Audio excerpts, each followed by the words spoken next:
తాకట్టులో ఉన్న బంగారాన్ని విడిపించి ఆ రోజు ఆన్లైన్ రేటుకే మేము కొంటాం. Sharma gold company. నమస్కారం, నేను మీ జాహ్నవి. మనతో ఉన్నారు ప్రముఖ జ్యోతిష్య వాస్తు పండితులు, జ్యోతిష్య వాస్తు శిక్షణ నిపుణులు, ప్రముఖ ఆధ్యాత్మికవేత్త, లలిత ఉపాసకులు బ్రహ్మశ్రీ నానాజీ పట్నాయక్ గురువు గారు. సూక్ష్మంలో మోక్షం ఈ ప్రత్యేక కార్యక్రమం ద్వారా మనకున్నటువంటి ప్రతి సమస్యకి ఎంతో చక్కటి సొల్యూషన్స్ అందిస్తున్నారు. అదేవిధంగా ప్రత్యేకమైన తిథులలో ప్రత్యేకమైన విధి విధానాల గురించి కూడా ఎంతో చక్కగా అందరికీ అర్థమయ్యేలాగా అరటి పండు ఒలిచిపెట్టినట్టుగా ఎక్స్ప్లెయిన్ చేస్తూ ఉంటారు గురువుగారు. మరైతే భోలా శంకరుడు పరమేశ్వరుడి పుట్టినరోజైనటువంటి మహాశివరాత్రి పర్వదినం చక్కగా వచ్చేస్తుంది. మరి శివభక్తులందరూ ప్రతి ఒక్క రాశి వారు కూడా ఆ రోజు ఏ విధి విధానాల ప్రకారం శివుణ్ణి పూజించుకుంటే ఎలాంటి ఫలితం ఉంటుంది అనేది డీటెయిల్డ్గా గురువుగారి మాటలు అడిగి తెలుసుకుందాం. నమస్కారం గురుగారు. శ్రీమాత్రే నమః.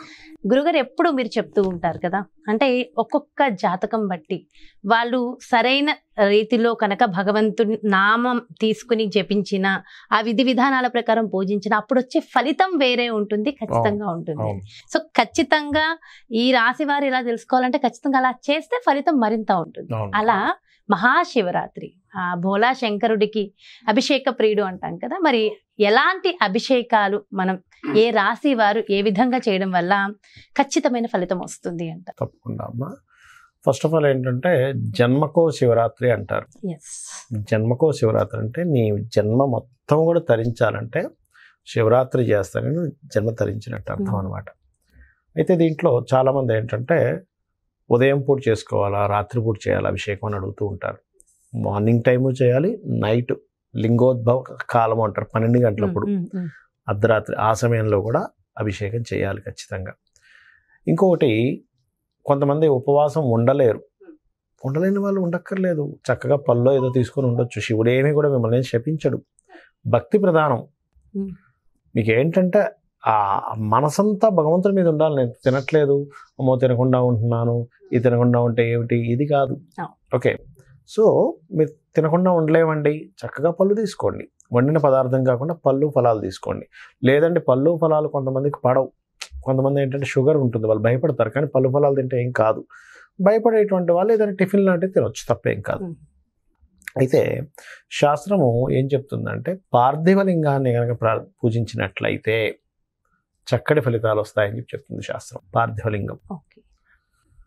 ఓకే, అలాగే ఈ పార్థివలింగం పూజించిన తర్వాత అది మట్టితో తయారు చేసింది, మనంతా మనమే చేస్తాం కదా.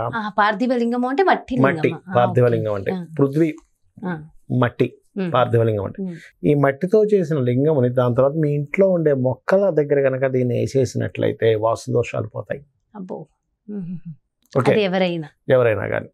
అదేవిధంగా చాలామంది ఏం చేస్తారంటే రాత్రికి నేను జాగారం ఉండాలి కదా, మధ్యాహ్నం పడుకుంటారు. అలా చేస్తే అది దోషం. ఇంకోటి ఏం చేస్తారు, ఉదయం పూటంతా అభిషేకాలు చేసుకోవడము, ఉపవాసం ఉండడము చేసి మళ్ళీ రాత్రి సమయంలో కూడా చేసి జాగారం ఉండాలి కదా అని జాగారం ఉండే సమయంలో ఆధ్యాత్మిక సంబంధించినటువంటి వినడము లేకపోతే చదవడము. అంటే శివరాత్రి రోజు నీ ఇంద్రియాలన్నీ భగవత్ సంబంధించిన వాటికి పనికి రావాలి. అంటే చూస్తున్నాము భగవత్ సంబంధించిన చూడాలి, వింటున్నాము భగవత్ సంబంధించిన వినాలి, మాట్లాడుతున్నాము భగవత్ సంబంధించిన మాట్లాడాలి. ఏదైనా పని చేస్తున్నాం, మీ దగ్గర శివాలయం ఏదో ఉంది, అక్కడికి వెళ్ళి మీకు భగవత్ సంబంధించిన ఏదైనా కార్యం చేయాలి. ఇలా చేస్తూ చాలామంది ఏం చేస్తారంటే రాత్రి ఉపవాసం ఉంటారు, తెల్లవారుజామున నిద్రపోతారు. అది పనికిరాదు. ఆ ఉపవాసం మీరు చేసిన వ్యర్థమే, దానికైనా చేయకుండా ఉండడం బెస్ట్. కానీ చేయాలమ్మా, ఎందుకంటే ఉదయం నుంచి మీరు అభిషేకాల్లోనూ భగవత్ సంబంధించినవి చేసిన తర్వాత రాత్రిపూట కూడా అభిషేకం చేసుకొని తెల్లవారుజాము వరకు కూడా మీరు జాగారం ఉంటారు. తెల్లవారుజాము మళ్ళీ నెక్స్ట్ ఆ నైట్ వరకు కూడా నిద్రపోకూడదు. నిద్రపోతే అది పనికిరాదు, గుర్తుపెట్టుకోండి. అలాగే భగవత్ సంబంధించిన కీర్తనలు భగవత్ సంబంధించి చేయడము. లేనట్లయితే మనకి వైకుంఠపాలు ఉంటుంది, నమశివాయ మంత్రం వేసుకుంటూ వైకుంఠపాలు ఆడాలి. ఆడితే ఏమవుతుందంటే మీ లైఫ్లో అప్ అండ్ డౌన్స్ ఏవైతే ఉన్నాయో, మనం చూడండి ఇప్పుడు నిచ్చెన ఉంటుంది వైకుంఠపాలలో, మళ్ళీ పాము ఉంటుంది. అంటే ఏమవుతుందంటే మీ లైఫ్లో కలిగేటువంటి అప్ అండ్ డౌన్స్ ఆ శివనామస్మరణతో జాగ్రత్తతో చేస్తూ ఆడేశారు కదా, ఈ రూపంలో పోతుంది. చేసుకోవచ్చు. అంటే ఒకవైపు శివనామస్మరణ, ఒకవైపు ఈ రకంగా జరుగుతుంది. అయితే మీరు ఇందాక అడిగారు ఏ రాశి వాళ్ళు ఏ అభిషేకాలు చేస్తారు.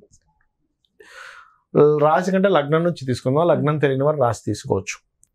మేషలగ్నం ఉందనుకోండి, ఈ మేషలగ్నం వారు ప్రధానంగా అభిషేకం అనేటువంటిది ఏదైనా బెల్లము పాకముతో తయారు చేసినటువంటి పదార్థము కానీ, లేకపోతే ఎర్రటి కుంకుమ నీటితో కానీ అభిషేకం చేస్తే మంచిది మేషలగ్నం వారు.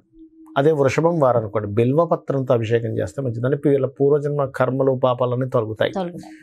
మిథున లగ్నం వారు, మిథున రాశి, లగ్నం తెలియదు రాశి అనుకోండి, మిథునం వారు చక్కెర అంటారు, అంటే మనకి మిశ్రీలా ఉంటుంది, మిశ్రీతో కానీ లేకపోతే పాలుతో కానీ పంచామృతాలతో కానీ అభిషేకం చేయొచ్చు.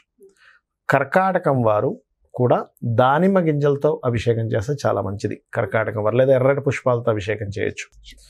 అదేవిధంగా సింహలగ్నం వారు పసుపు లేదా గంధముతో చేయొచ్చు, లేదా పసుపు లేదా గంధము నీటితో చేయొచ్చు అభిషేకం. అదేవిధంగా తులాలగ్నం వారు అంటే బాగా శత్రుబాధలు ఉన్న వాళ్ళకి ఏం చెప్తారంటే శివుని మీద ఒక తెల్లటి వస్త్రం వేసి ఆవాలతో అభిషేకం చేస్తారు. అంటే ఆలయంలో అయినా ఇంట్లో అయినా చేసుకోవచ్చు. అలాగే తులాలగ్నం వారు దేంతో అభిషేకం చేస్తే మంచిది అని చెప్పి చూసుకున్నట్లయితే చెరుకు రసంతో చేసినా మంచిదే తులాలగ్నం వారు. అదేవిధంగా వృశ్చికం వారు కూడా గంధము, పసుపు లేదా ఆ యొక్క నీటితోని లేదా పసుపు రంగు పుష్పాలతోని అభిషేకం చేయడం అనేటువంటిది మంచిది. ఇక ధనస్సు లగ్నం వారు ఏంటంటే వీరు ఎర్రటి పుష్పాలని, అదేవిధంగా ధనస్సు లగ్నం వారికి అభిషేకంతో పాటు హోమం కూడా చేసుకోవాలి శివుని స్తోత్రాలతో, ఇంకా మంచి ఫలితం. లగ్నం తీసుకుంటే లగ్నం తెలిస్తే లగ్నం లేనట్లయితే రాశి తీసుకోవచ్చు. వీళ్ళు కూడా దానిమ్మ గింజలతో అభిషేకం చేస్తే మంచిది. ఇది ధనస్సు లగ్నం వారు. ఇక మకరం వారు కనుక తీసుకున్నట్లయితే వీరు పంచామృతాలు, తేనెతో అభిషేకం చేస్తే ఇంకా మంచిది.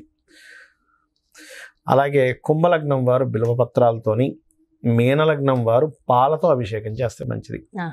అయితే ఇది లగ్నము రాశి తెలిసింది, కానీ నాకేం తెలియదండి, కానీ ఒక పదార్థంతో అభిషేకం చేస్తే నాకేమైనా వస్తుందా అంటే, వివాహం కానటువంటి వారు ప్రధానంగా చెరుకు రసంతో మన పటిక బెల్లంతో అభిషేకంగానే చేస్తే ఖచ్చితంగా వీళ్ళకి వివాహ యోగం కలుగుతుందని శాస్త్రం చెప్తుంది. అదేవిధంగా ఇందాక నేను చెప్పినట్టుగా మన ఎర్రటి పుష్పాలు ఉంటాయి చూసారు, ఎర్రటి పుష్పాలు కానీ దానిమ్మ గింజలతో కానీ చేస్తే శత్రు సంబంధించిన దోషం తగ్గుతుంది.